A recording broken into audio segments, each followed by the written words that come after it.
അതായത് ഈ സംഘർഷത്തിൻ്റെ മറവിൽ വർഗീയ ചേരിതിരിവ് ഉണ്ടാക്കാനുള്ള ശ്രമവും ബോധപൂർവം നടക്കുന്നു.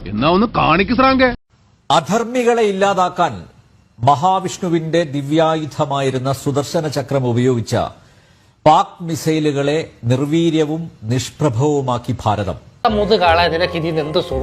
എന്റെ പൊന്നുപൊട്ട, ഇതില് മതവും അല്ലെങ്കിൽ സുദർശന ചക്രവും അതല്ലെങ്കിൽ വിഷ്ണുവിനെയും മഹാഭാരതം ഒന്ന് കുത്തിക്കയറ്റാണ്ടിരിക്കുക പ്ലീസ്.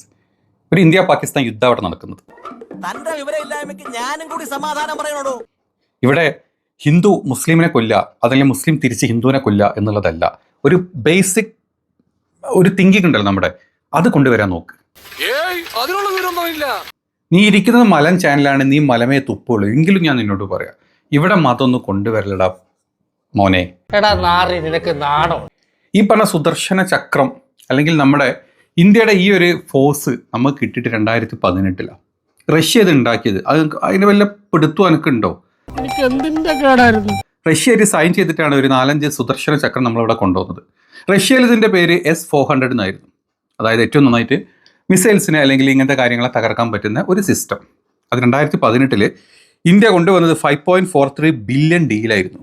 USDയുടെ ഡീലായിരുന്നു റഷ്യ ഇവിടെ കൊണ്ടുവന്നത്. ഇന്ന് നമ്മളിവിടെ കൊണ്ടുവന്നു. പഞ്ചാബിലാണ് നമ്മൾ അതിൻ്റെ ആദ്യത്തെ ഇൻസ്റ്റലേഷൻ നടത്തുന്നത്. ഈ ഒരു സാധനം അവിടെ ചെല്ലുമ്പം S-400 ഇവിടെ വരുമ്പോൾ സുദർശന ചക്രം ആയത് നമ്മളിട്ട പേര് മാത്രം. നീ എന്നെ കൊണ്ടേ പോവുള്ളൂ എന്നുള്ള എന്റെ ജാതകത്തിൽ തന്നെ ഉണ്ടല്ലോ. അതിൻ്റെ ഇടക്ക് വിഷ്ണുവിനെയും മഹാഭാരതവും അല്ലെങ്കിൽ ശ്രീകൃഷ്ണനെയും സുദർശന ചക്രവും കേറ്റാണ്ടിരിക്കുക. ഒരു സാമാന്യ ബോധം ഈ സമയത്തെങ്കിലും എൻ്റെ പൊന്നു മലൻ നമ്പ്യാരെ ഇജ് കാണിക്കി പ്ലീസ്. ഇതെല്ലാവർക്കും ഒരു പാഠമായിരിക്കട്ടെ.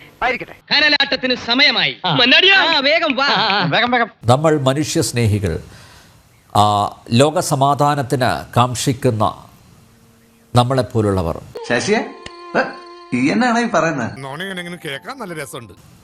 ഇതിനെ എങ്ങനെയാണ് വിലയിരുത്തേണ്ടത് ശ്രീ മൗലവി? ഈ ഒരു വിഷയത്തിൻ്റെ മുകളിൽ വർഗീയപരമായ ചേരിതിരിവോടുകൂടിയുള്ള സംസാരങ്ങളും അതുപോലെ തന്നെ രാഷ്ട്രീയപരമായ പോരാട്ടങ്ങളൊന്നും അല്ല അവിടെ ആവശ്യം. സന്തോഷം. പാകിസ്ഥാൻ എന്ന് പറയുന്ന രാജ്യം തീർത്തും നമുക്കറിയാം, നമ്മൾ സ്വാതന്ത്ര്യം പ്രാപിച്ചു കഴിഞ്ഞതിന് ശേഷം നമ്മളോടൊപ്പം തന്നെ സ്വാതന്ത്ര്യം പ്രാപിച്ച രാജ്യമാണ് പാകിസ്ഥാൻ. എന്നിട്ടെന്താ ആ രാജ്യത്തിൻ്റെ ഇന്നത്തെ അവസ്ഥയും നമ്മുടെ ഭാരതത്തിൻ്റെ അവസ്ഥയും നമുക്കറിയാം. അടിമുടി മാറി. കാരണം ഇന്ന് വളരെ ദരിദ്രമായ രീതിയിൽ, ഇന്നലെ ഞാനൊരു പോസ്റ്റ് കണ്ടു, 1 കിലോ അരിക്ക് 340 രൂപയാണ് വിലയെന്ന്. അടിയന്തരാവസ്ഥയുടെ സാഹചര്യമാണ് അവിടെ. എന്തുകൊണ്ടാണത് അങ്ങനെ വന്നത്? ആ രാജ്യത്തെ ഭരണകർത്താക്കളുടെ അവരുടെ സ്വാർത്ഥ താല്പര്യങ്ങൾക്കനുസൃതമായ ഭരണമാണ് അവിടെ. ജനാധിപത്യം എന്ന് പറയാൻ കഴിയില്ല. അലതിരിഞ്ഞ രാഷ്ട്രീയക്കാർ നാടിനെ സേവിക്കുമ്പോൾ നാടിന്റെ തലയെഴുത്ത് തേയും. പട്ടാള അട്ടിമറികളിലൂടെ പല ഘട്ടങ്ങളിലും അവിടെ ഭരണങ്ങൾ മാറി മാറി വരുന്നത് നമ്മൾ കണ്ടവരാ.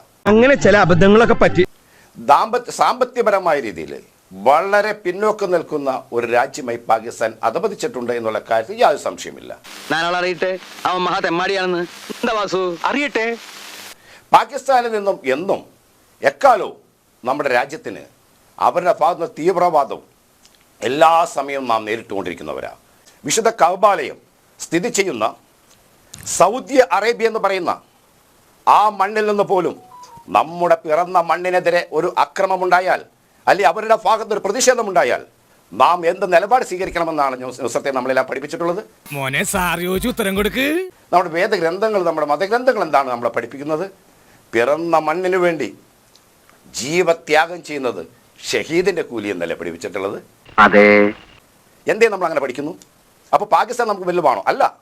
പാകിസ്ഥാനോ ബംഗ്ലാദേശോ നമ്മുടെ അതിലെ രാജ്യങ്ങൾ ആരുമായിക്കൊള്ളട്ടെ, ഇനി ചൈന പോലും നമ്മളെ നേരിടാൻ വന്നാൽ അതിനെതിരെ ശക്തമായ നിലപാടോടുകൂടി നേരിടുന്ന നിലപാടാണ് ഇന്ത്യൻ മുസ്ലിങ്ങൾക്കുള്ളതെന്ന് പറയാൻ എനിക്ക് തൻ്റെ അടുത്ത് പറയാൻ സാധിക്കും. ഒരു പട്ടാളക്കാരന്റെ ധർമ്മം എന്താണ് നമ്മളെ പഠിപ്പിക്കാനാണ് സാറിന്റെ ശ്രമം. കാരണം നാളെ രാജ്യം ആവശ്യപ്പെടുകയാണ്, ഈ രാജ്യത്തെ സിവിലിയന്മാർ ഈ രാജ്യത്തിന്റെ പട്ടാളത്തിന്റെ ഭാഗമാകണം അല്ലെങ്കിൽ യുദ്ധത്തിന്റെ ഭാഗമാകണം എന്ന് പറഞ്ഞാൽ എഴുതി വെക്കാം, 100% പറയാൻ കഴിയും. ഈ രാജ്യത്തുള്ള കോടിക്കണക്കിന് മുസ്ലിം യുവാക്കളും യുവതികളും ഇന്ത്യൻ സൈന്യത്തിന്റെ ഭാഗമായി മാറും. പറഞ്ഞപ്പോ തന്നെ രോമൊക്കെ എണീറ്റ് സല്യൂട്ട് ചെയ്യണോ മൗലവി? പക്ഷേ ഭീകരവാദത്തിന് വളക്കൂറുള്ള ഒരു മണ്ണാണ് നമ്മുടെ ഈ കൊച്ചു കേരളം. ഇതെന്ന് പറഞ്ഞാൽ വിഷമമൊക്കെ സഹിക്കാൻ പറ്റാതെ വരുന്ന ഒരു ഇതാണിത്. ഒരു ചോദ്യം, അതിനുത്തരം പറയാം. ചോദ്യം ഞാൻ ബ്രേക്ക് എടുത്തിട്ട് ചോദിക്കണം. ഒറ്റ ചോദ്യം. യെസ് യെസ് മൗലവിക്ക് പിറന്ന മണ്ണാണ് ഏറ്റവും എന്നുണ്ടെങ്കിൽ നമ്മളെ സ്ലോഗൻ ഭാരത് മാതാ കീ ജയ്. പറയോ എന്നാ ഞാൻ വിശ്വസിക്കാം. കാരണം ഒരു ശക്തനായ പറയണ ഇസ്ലാമിക് ഞാൻ വിളിക്കാലോ, എന്താ വിഷയം?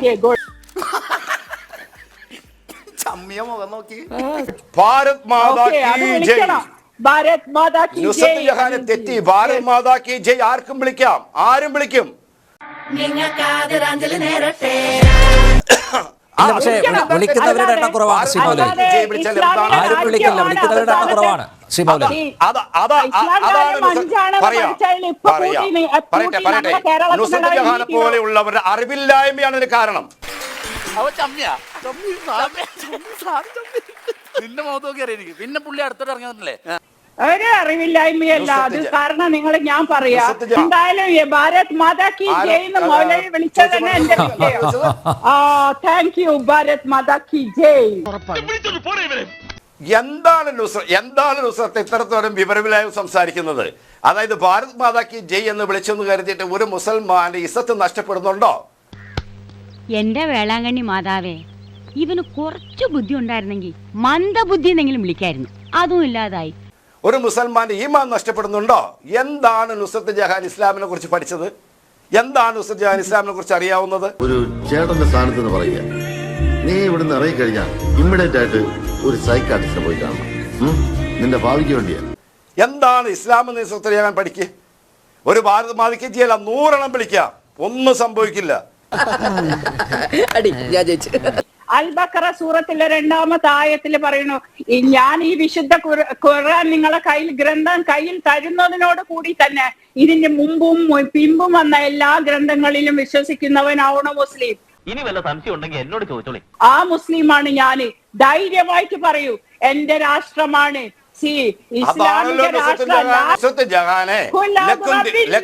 പറഞ്ഞിട്ടുള്ളത്. ജനങ്ങളോടാ പറഞ്ഞേ, എന്താ ഉദ്ദേശം? ഉച്ചരിക്കാൻ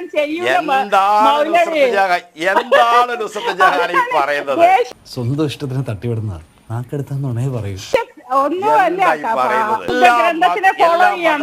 ഒരുപോലെ ബഹുമാനിക്കണമെന്ന് പറഞ്ഞ ഒരു വേദഗ്രന്ഥമുള്ള വിശുദ്ധ ഖുർആൻ. അത് നിങ്ങൾക്ക് എല്ലാവർക്കും അറിയാമല്ലോ. ആ വിശുദ്ധ ഖുർആനല്ലേ ഞാൻ പറയുന്നത്? എന്താ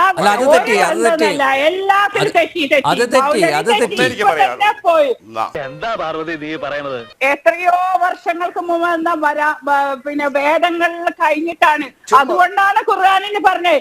ഇതിനു മുമ്പ് വന്ന വേദങ്ങൾ ഏതൊക്കെ വന്നു? വേദം ഇന്ത്യയിൽ വന്ന വേദങ്ങള്, ഉപനിഷത്തുകള്, അത് കഴിഞ്ഞ് തോറ വന്നു, അത് കഴിഞ്ഞ് ബൈബിള് വന്നു. എല്ലാ വേദഗ്രന്ഥങ്ങളെയും ഒരുപോലെ ബഹുമാനിക്കുന്ന ഒരു മതമാണ് ഇസ്ലാം.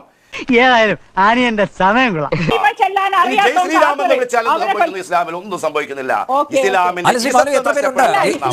ശ്രീറാം എന്ന് വിളിക്കുന്ന എത്ര പേർ നിങ്ങളുടെ സമൂഹത്തിലുണ്ട് എന്നുകൂടി പറഞ്ഞു കഴിഞ്ഞാൽ സന്തോഷം. അല്ല, അളിയന്നല്ല ഫോമിലായല്ലോ. ഇപ്പൊ താങ്കളുടെ ഈ വിശാല മനസ്സ് അത് അംഗീകരിക്കുന്നു, ശരിയാണ്. പക്ഷേ ഭാരത് മാതാ കി ജയ് അല്ലെ ജയ് ശ്രീറാം എന്ന് വിളിക്കുന്ന എത്ര മുസ്ലിങ്ങളുണ്ട്? നീ വലിയ കോമഡിയനാണ് അല്ലടാ? അല്ല സർ, കരയാതിരിക്കാൻ വേണ്ടി ഞാൻ ഇപ്പോഴും എന്തെങ്കിലും വിട്ടിത്തങ്ങൾ കാണിക്കുകയോ പറയുകയോ ചെയ്ത് സ്വയം ചിരിക്കാൻ നോക്കും. ഉളുപ്പുണ്ടടാ ചക്കണക്ക്. എന്നാ പോവാൻ നോക്കടാ.